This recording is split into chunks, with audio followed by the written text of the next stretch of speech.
ఈ స్టోరీ పూర్తిగా వింటున్న ప్రతి ఒక్కరికి మనస్ఫూర్తిగా ధన్యవాదాలు. Thank you so much. కృతజ్ఞతలు. లాగి పెట్టి కొట్టి పిచ్చిదానిలా కనిపిస్తున్నావా? నేను 9వ తరగతి చదువుతున్న రోజుల్లో మా ఇంటి పక్క ఇంట్లో ఓ అమ్మాయి ఉండేది. 7వ తరగతి చదువుతుండేది. ఒక ఊరు కనుక కలిసి ఆడుకుంటూ ఎప్పుడూ సరదాగా ఉండేవాళ్ళం. నేను మా ఇంట్లో అమ్మకు సహాయం చేసేవాడిని. తను నాకు సాయం చేసేది. అలా మా మధ్య ఇష్టం చాలా పెరిగింది. తనెప్పుడు నా కోసమే ఆలోచించేది. తనంటే ఇష్టంగా ఉండేవాడిని కానీ ప్రేమ అని అనుకోలేదు. తను నా మీద పెంచుకుంటున్న ఇష్టం అందరూ గమనించారు. నేను తప్ప. ఆమె మా పేర్లు బ్లేమ్ వేసుకొని ఆ పేపర్ బ్యాగ్లో ఉంచుకుంది. నాకు సంబంధించిన కొన్ని వస్తువులు జాగ్రత్తగా దాచుకునేది. అవన్నీ గమనించిన వాళ్ళ ఇంట్లో వాళ్ళు తనని నా నుండి దూరం పెట్టారు. అప్పుడు అర్థమయ్యింది నాకు, తనని నేను ఇష్టపడుతున్నానని. ఇక అప్పటి నుంచి తనకు దూరంగా ఉండటం నరకంలా ఉండేది. ఎక్కడికి వెళ్ళినా పక్కనే కూర్చునేది. ఊర్లో అందరూ మేము భార్యాభర్తలం అనుకునేలా ఉండేది. కొద్ది రోజులకి తనని నాతో పూర్తిగా మాట్లాడకుండా చేశారు. వాళ్ళ పిన్ని ఆ అమ్మాయి కొట్టి నాకు దూరం చేసింది. అలా 2 ఏళ్ళు మేము దూరంగా ఉన్నాం. తర్వాత మళ్ళీ మాట్లాడింది. కానీ ఇక మీదట మేము అందరిలో కలిసి ఉండకూడదు అని నిశ్చయించుకున్నాం. ఎవరికి తెలియకుండానే మాట్లాడుకునేవాళ్ళం. అందుకు వాళ్ళ చెల్లెలు కూడా మాకు హెల్ప్ చేసింది. కాల్ చేసుకునేవాళ్ళం. మాకు ఆస్తి లేని కారణంగా తనని దూరం చేశారు.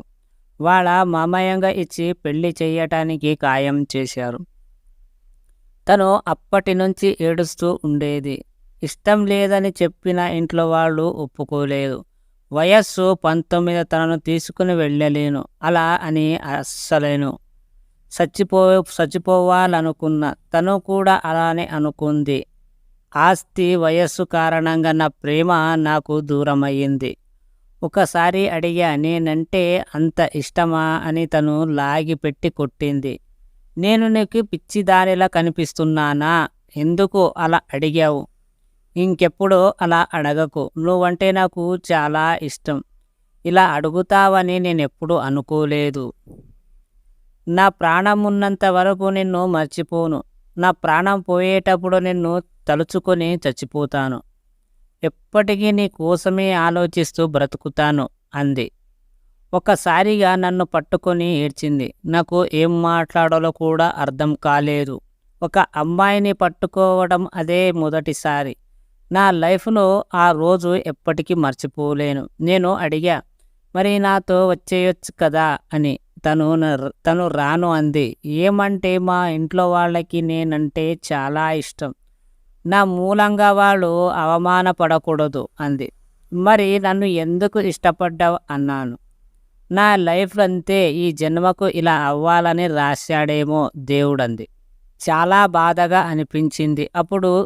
అప్పుడు తన కోరిక కోరింది, నన్ను పెళ్లి చేసుకుంటావా అని. అదేంటి అన్నా. ఎవరికి తెలియకపోయినా నువ్వు నా వాడివి అనే ఫీలింగ్ నాకు చాలు.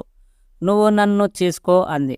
తన బర్త్డే రోజు బొట్టు పెట్టుకుంది. నా బర్త్డే అని కాకుండా నువ్వు బొట్టు పెట్టిన రోజుగా గుర్తుంచుకుంటా అని ఏడ్చింది.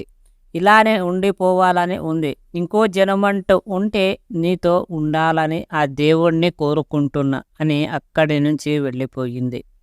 ప్రేమంటే ఎదుటి వ్యక్తి కళ్ళల్లోనే తెలుస్తుంది. తన కళ్ళు ఎప్పుడు నన్ను ప్రేమిస్తున్నాయని నాకు చెబుతాయి. తన కళ్ళు చూసి ఆ కళ్ళ నా కోసం బాధపడుతున్నాయని నాకు అర్థమవుతుంది. ఇంకో లైఫ్ ఉంటే నువ్వు నాతో లైఫ్ లాంగ్ ఉండాలని కోరుకుంటున్నా. నువ్వే ప్రేమించే నీ ప్రేమని. ఐ మిస్ యూ బంగారం. లవ్ ఈ పదం వినగానే మన మదిలో ఏదో తెలియని ఆనందం. అది వింత అనుభూతి. ఆలోచనలన్నీ ఒక్కసారిగా ఎక్కడికో పరిగెడతాయి. ఒక దాని తర్వాత మరొకటన్నట్టు జ్ఞాపకాల దోంతరంలో తెలియడైపోతుంటాం. ఒకరిపై ఇంకొకరికి లవ్ పుట్టినప్పటికీ అది తాను ప్రేమిస్తున్న వారికి తెలియజేయడంలో చాలా తంటలు పడుతుంటారు. తాను లవ్ చేస్తున్నానన్న విషయం ఫియాన్సీకి చెప్పడానికి రోజుల కొద్దీ ప్రేయర్ అయ్యేవాళ్ళు ఉంటారు. తన భావాలను వ్యక్తం చేయడానికి పడే ఆ టెన్షన్స్ వేరు. ఇలాంటి విషయాల్లో ఒక్కొక్కరు ఒక్కొక్క పద్ధతిని ఎంచుకుంటారు.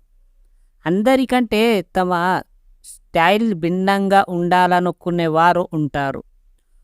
రోజు కనపడినప్పుడు హాయ్ అన్నంత ఈజీగా ఐ లవ్ యూ అని చెప్పలేం. అయితే రోజు పువ్వుచ్చే మధురమైన ఒక గిఫ్ట్ అందజేసి నేరుగా లవ్ స్టోరీని మాతో పంచుకోండి. మేము ఆ స్టోరీ రూపంలో తెలుపుతాం. ఇది పూర్తిగా విన్నట్లయితే ప్రతి ఒక్కరికి థ్యాంక్ యూ సో మచ్.